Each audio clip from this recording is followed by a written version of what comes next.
Another view on the way to a million. Welcome into a web-exclusive edition of On the Bench. Alongside Bill Spaulding, I'm Chris Lewis. And Chris, it looked like SU football had turned the corner after beating Pittsburgh last week. But after that trip to Piscataway, seems like they've just shifted into reverse. In the Doug Marrone era, Syracuse has only won back-to-back Big East games once. Well, I hope it likes that number because Syracuse drops to 2-4, falling to number 20 Rutgers 23-15.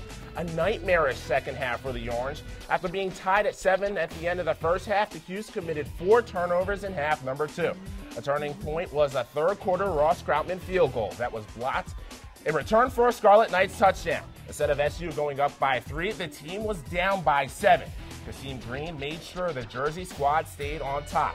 Last year's Conference Player of the Year recorded 14 tackles, had 1.5 sacks, forced 3 fumbles, and picked off a pass. Those numbers mean the 'Cuse gets a number in the Big East loss column.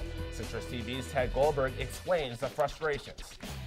On paper, it looks like Syracuse overmatched the number 20 ranked team in the country with twice as many first downs and nearly 200 more yards. But Coach Marrone and players agreed after the game that mistakes like 4 turnovers in the second half and a field goal block return for a touchdown doomed the Orange. Are you going to get some fumbles? I like to say yes on a good hit. I can understand that. Okay, I think we all can. But laying the ball on the ground and throwing the ball where we're throwing it at times is just it's just very, very difficult to overcome. Sometimes I wish I would have checked it down a little bit more and ran instead of forcing balls downfield, and it's something I really got to work on. Yeah, that was definitely one of the biggest plays of the game. It came right on my side, so that's my fault, and I just got to play better. After the game, Jerome Smith told me that the team wasn't going to change any way that they were practicing. Shamarko Thomas went a step further, saying this team has plenty of potential. It just has to realize it on the field. Reporting from High Point Solutions Stadium in Piscataway, New Jersey, Ted Goldberg, Citrus TV. And the rest of them still got my Nike boots. Slide and the rest of them slide and the rest of slide and the rest of them still got my Nike boots. Slide and the rest of them slide and the rest of slide and the rest of them still got my Nike boots. Still got my style with it. Still got my style with it. Still got my G with it. But I go with it. Still got my Nike boots. Still got my Nike boots. Still got my Nike boots. Bill, I'm going to be honest, I love Midnight Madness. Rap music, dance-offs, and yes, basketball's back. And not to mention the optimism of a brand new season. After a program record 34 wins last year, this year's 'Cuse squad enters Orange Madness looking to show fans that, unlike in theaters, the sequels can be even better than the prequels. Both the men's and women's teams received rave reviews from Orange faithful after some colorful introductions, an impromptu dance from the Orange squad, and a performance by the rapper Wale. The 'Cuse played an old-fashioned pickup game that featured a whole lot of dunks and three-pointers. Trevor Cooney hit 3 threes for the Orange, while freshman Dajuan Coleman impressed with a couple powerful slams. Coach Boeheim says he likes the talent on this year's squad. It's really a credit to the returning players that we have, that people think pretty highly of them, that you could lose your 4 best players and still be picked someplace the top 20, 15, 10, depending who you're looking at. And we go back. This is the moment. Tonight is the night. We'll fight till it's over. So we put our hands up like the ceiling can't hold us. Like the ceiling can't hold us. Go back. This is the moment. Tonight is the night. We'll fight till it's over. So we put our hands up like the ceiling can't.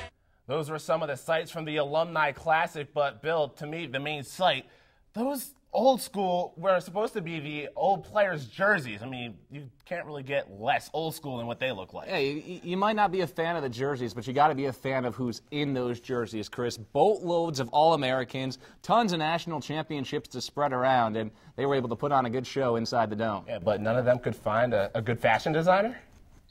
The Alumni Classic, former guys in orange, the current squad in white, and it didn't take long before some new school flavor. Derek Maltz from distance put the current squad up in front 3-2, and just a couple of minutes later, Bobby Wardwell with a perfect clear, right in stride to Ianzito, and wait, is that gray hair from the old guys? Just can't keep up with Ianzito, streaking down and Current squad 4, former guys 2. 2 minutes into the third quarter, Billy Ward scores this one against John Galloway. The current guys up 8-2, and with 5 minutes left in the third, finally Chris Daniello says, back in my day, this is how I got it done. Although his day was 2010, so really not that long ago. 11-4 current guys, and those squad would go on to win with the final score of 14-9. Heather Prusak was at the Carrier Dome. She has a lowdown. The Alumni Classic is more than just about bragging rights. It's a tradition here for Syracuse lacrosse. Current players got a chance to catch up with some old teammates and even spend time with a few legends.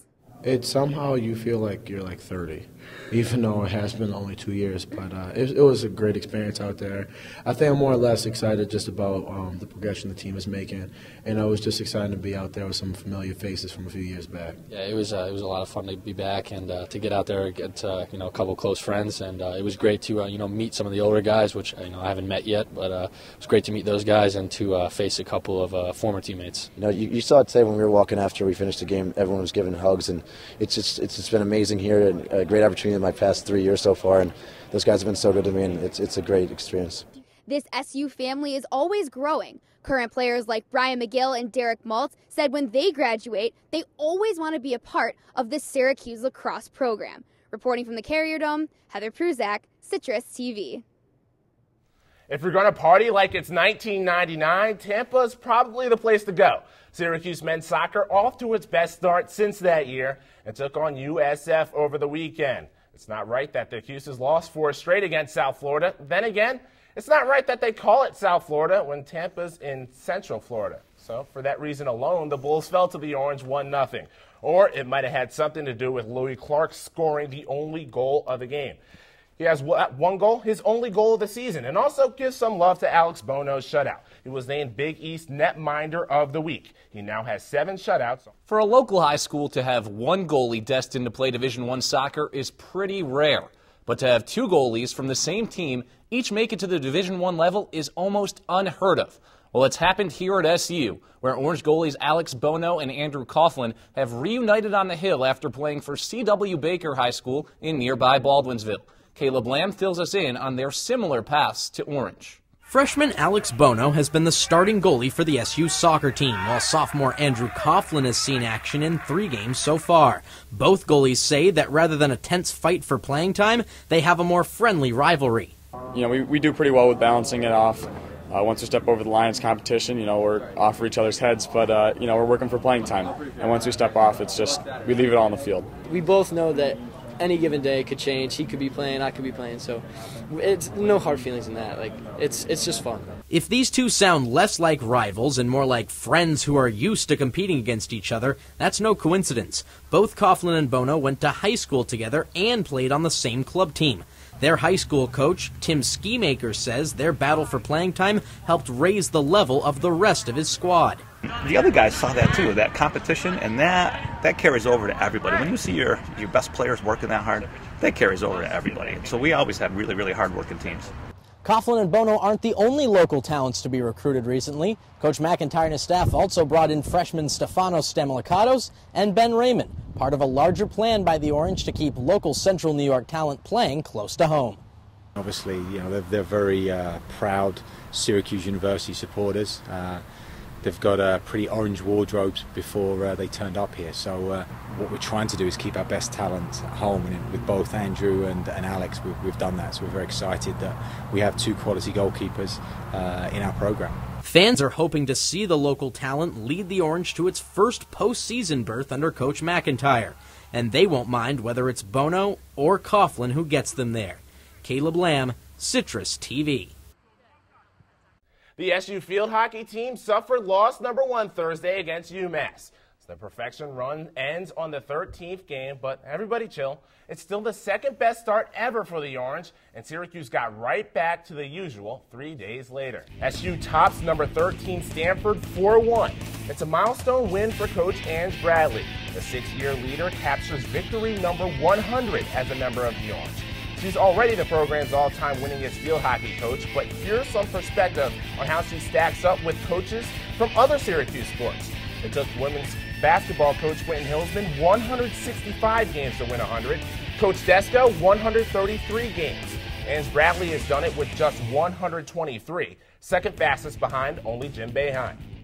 SU women's hockey has been the new kid on the block in the CHA since the program's inception in 2008, but not anymore. This year, Penn State has joined the conference, and now all of a sudden, Syracuse is one of the older sisters. Over the weekend, the Orange headed down to Happy Valley to play the first women's hockey game on campus in Penn State history. The Orange just dominated the Nittany Lions in a two-game sweep. SU won Game 1 4-0, all 4 goals coming from different Orange players. The Cuse outshot Penn State 57-21, and Janeska Drinkwater stopped all 21 shots she faced for the shutout. The next day, Syracuse said 4-0 is nice, but let's add a couple more goals on. The Cuse won 6-0 to improve to 2-2 on the season. Margot Scarf and Maura Kingsbury each scored a pair of goals to lead the Orange. Callie Bilodeau earned the shutout with 20 saves for Syracuse.